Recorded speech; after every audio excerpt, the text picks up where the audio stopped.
ఒక డిసీజ్ వస్తే ఆర్ ఏదైనా సఫరింగ్ ఆర్ ఫీవర్, కోల్డ్, చిన్న చిన్న నుంచి పెద్ద పెద్ద క్యాన్సర్స్ వరకు మెడిసిన్స్ ఒక్కటే అనేది అందరికీ తెలుసు. బట్ నేను చెప్పేది ఏంటంటే మెడిసిన్స్తో పాటు కొన్ని ఫుడ్స్ కూడా, ఫుడ్ హ్యాబిట్స్ కానీ మన లైఫ్ స్టైల్ని మనం మార్చుకున్నట్టు అయితే ఫ్రీక్వెంట్గా వచ్చే చిన్న చిన్న జబ్బులు నుంచి మనం కాపాడుకోవచ్చు.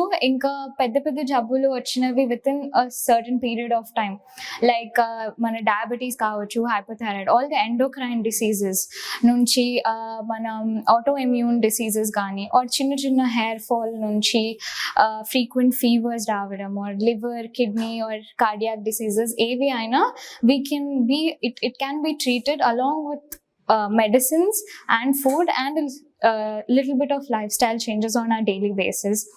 So అలాంటివి మనం చేయగలిగితే మళ్ళీ ఆ డిసీజ్ తిరిగి వచ్చే అవకాశం మనకి 99% తక్కువ అవుతుంది.